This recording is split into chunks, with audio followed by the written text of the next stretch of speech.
I want you to take a second and just imagine the journey of the very last item you ordered online. Oh, yeah. Think about what actually happened the exact moment you clicked buy. Right. Because if you are like most people, you probably picture this incredibly streamlined, almost cinematic sequence. Yeah, exactly. The polished version. Right. You imagine these massive, hyper-efficient warehouses humming with activity, robotic arms sorting boxes, Uh-huh. and then you picture this endless fleet of rumbling 18-wheelers just cruising down the highway, racing straight to your front door. But the reality is, well, there is a massive piece of the puzzle missing from that mental movie. Yeah, huge piece. Yeah. There is this hidden, almost entirely silent middleman sitting right in the center of the supply chain. Yeah. And honestly, it's what actually keeps the whole system from completely collapsing. It really is. And welcome to today's deep dive, where we are going to look at exactly that. It's totally the ultimate blind spot in how we visualize modern commerce. Right. And we have a fantastic industry analysis as our source material today. It's titled Storage Yards and Drop Lots in Modern Logistics. Yeah, when I was digging through that source, it just became incredibly clear that these seemingly empty, paved lots are the true unsung heroes of the 2026 supply chain. They really are. Like, they aren't just parking spaces. They're these highly active, strategic buffers that are basically keeping our extremely demanding, fast-paced world moving. Okay, let's unpack this right away, because Yeah. the mission of this deep dive is to make sure you never look at a parked semi-trailer the same way again. You'll definitely see them differently after this. I mean, we drive past them all the time, right? You look off the side of the interstate and you just see these vast oceans of white rectangular trailers. Just sitting there. Yeah, just sitting without trucks attached, locked behind chain link fences. Right. But to understand why they are the glue holding global logistics together, we have to look past the asphalt. We need to understand the core operational magic happening inside of them. And that magic is a mechanism the industry calls drop and hook. Drop and hook. Okay, so what exactly does that mean in practice? Well, that mechanism is literally the entire foundation of this sector. Yeah. To picture it, you have to look at how trucking used to work and, honestly, how it often still does in a lot of places. The old school way. Right. The traditional model required a driver to back their 53-foot trailer up to a warehouse loading dock, turn off the engine, and then, well, just sit there. They just wait? They just wait. They would sit while warehouse workers either loaded or unloaded the freight. Sometimes they do it box by box or pallet by pallet. Oh, wow. That sounds incredibly slow. It is. But with drop and hook, it's completely different. A driver pulls into the drop lot, cranks down the landing gear of their fully loaded trailer, disconnects the airlines, and just drops it right there in the yard. They just leave it. They leave it. Then they instantly drive over to a different trailer that has already been loaded, hook up to it, and drive away. It makes me think about, how we get food. Oh, how so? Well, that traditional loading dock model is like going to a restaurant drive-thru, right? You have to pull up to the window and then sit there in your car while they literally cook your meal from scratch. Oh, yeah. And you're just stuck there. Exactly. You are burning gas, you're wasting your own time, and a line of angry people is forming behind you. That is a perfect way to put it. In contrast, drop and hook is like a grab-and-go mobile order. Yes. You ordered ahead, you walk in, you grab the bag with your name on it from the shelf, and you are back out the door in 30 seconds. And the math on that mobile order analogy, it's staggering when you scale it up to a global economy. I bet. What's fascinating here is that when researchers and supply chain analysts look at these drop lots, they don't see asphalt. They see vital shock absorbers. Shock absorbers for the whole supply chain. Exactly. In any complex, heavily reliant system, you have to account for the unpredictable variability of supply and demand. Because things go wrong. Always. Traffic happens. Severe weather shuts down interstates. Manufacturing delays throw off shipping schedules. These drop lots absorb that friction. So they act as a buffer. Right. They stage freight before delivery, so the warehouse isn't overwhelmed. They hold empty trailers, so those trailers aren't taking up valuable, highly expensive real estate at a manufacturing plant. That makes sense. Essentially, they serve as temporary inventory storage when the main distribution centers simply cannot take in another single cardboard box. Wait, okay, I have to challenge this logic for a second. Sure, go for it. Because something isn't adding up for me. If the primary warehouses are already full to bursting they literally have no more room. Right. Isn't parking a loaded trailer out in a drop lot just kicking the can down the road? Ah, I see what you mean. Like, aren't we just moving the traffic jam from the loading dock to a parking lot a few miles away? The freight still isn't inside the building where it needs to be That is processed. the natural assumption, yeah. But the underlying mechanics are entirely different. It is not about delaying the inevitable. Okay, then what is it about? It is about decoupling two completely different clock speeds. Clock speeds. Yeah. You are taking the transportation schedule, which is the actual driving of the truck at highway Oh, speeds, great. and you're separating it entirely from the loading and unloading schedule of the warehouse, which moves at the speed of human labor and forklifts. Oh, okay, so you are untangling the driver from the warehouse worker. Precisely. Think about it.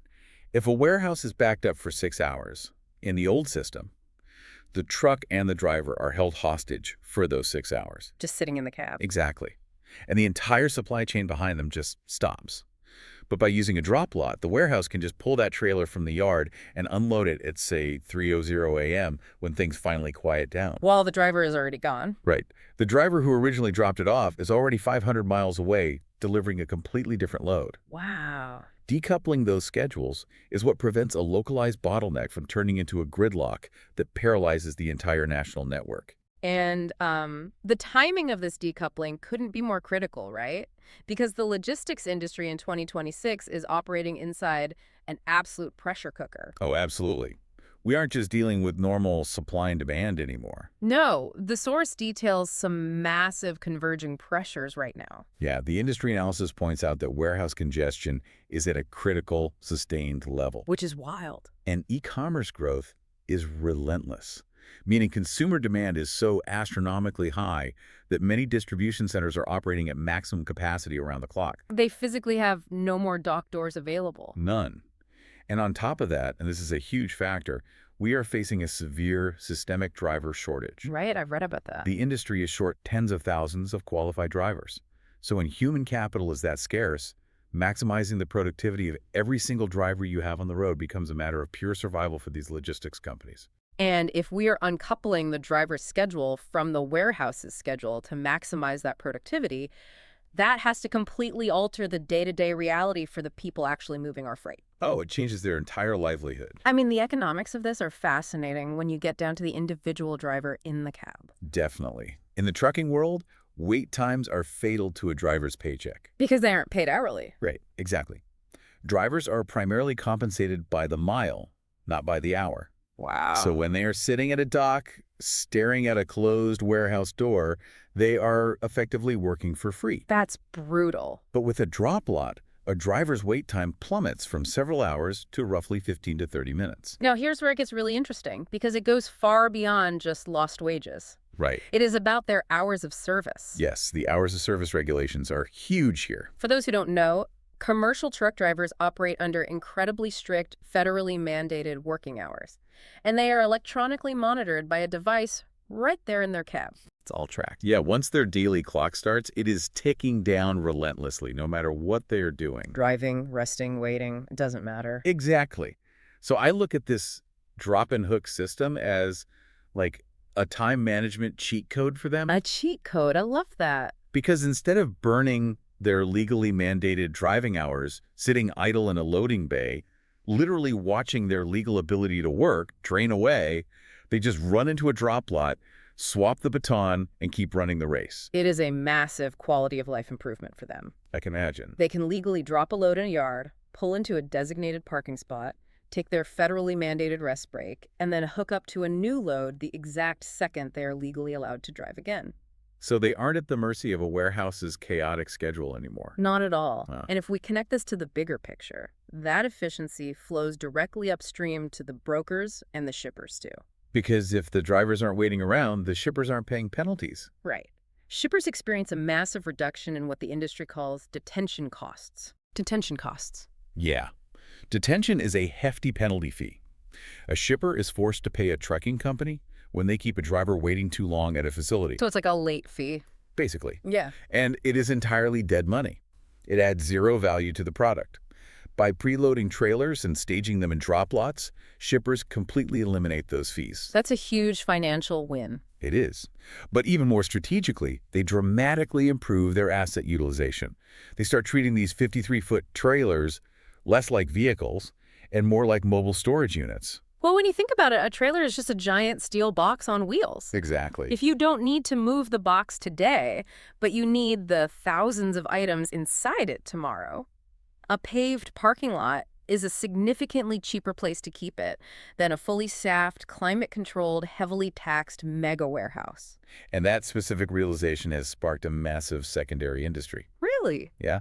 Third-party logistics providers, or 3PLs as they're called, they have recognized that flexible space is the new gold rush. Oh, They have taken this exact pain point and turned the simple act of parking a trailer into a highly lucrative business model. so they just buy up land.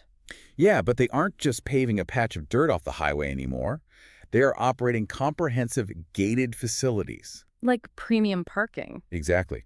They charge for premium reserved parking, they provide on-site maintenance and repair services for the trailers, and, most importantly, they offer the rigorous security that shippers desperately require. Okay, it sounds like a beautifully orchestrated system on paper. On paper, yes. But anytime there is a sudden gold rush for physical space, especially space that is casually holding, billions of dollars of highly valuable consumer goods, things are bound to get messy. Oh, absolutely. The reality on the ground in these lots isn't all smooth sailing, is it? Far from it. The industry analysis paints a picture of an environment that operates almost like the Wild West. The Wild West. Yeah. The logistical hurdles are severe, starting with pure scarcity. There's an acute, documented shortage of secure trailer parking. Why is it so scarce? Well, especially anywhere near the major metropolitan areas where the freight ultimately needs to end up, real estate is just incredibly expensive. Right. And local municipalities often push back aggressively against zoning for industrial truck parking due to noise and traffic concerns. Oh, so nobody wants a truck stop in their backyard. Exactly. Yeah. Classic zoning battles. And when you do find space, you have the nightmare of actually securing it. Because of theft. Unattended trailers sitting in the dark in an industrial park are incredibly lucrative targets for organized theft and tampering. Which means you need heavy security. Right. It necessitates heavy investments in physical infrastructure, impenetrable fencing, high-lumen floodlights, and constant 24/7 surveillance. And I'm guessing all these lots are run by different people. Yes. Which brings up the most glaring issue: extreme industry fragmentation. Uh-oh. There is no central authority managing all of this physical space. You have thousands of different independent providers operating these lots across the country. And they probably all do things differently. Completely. They all have totally confusing, opaque pricing models and varying levels of actual security. This is where I have to point out the absolute irony of the situation we find ourselves in. It is pretty ironic. It is wild that in 2026, we are using highly advanced artificial intelligence to predict global freight demand down to the specific ZIP code, Right. yet we are still fundamentally struggling with basic old-school physical problems.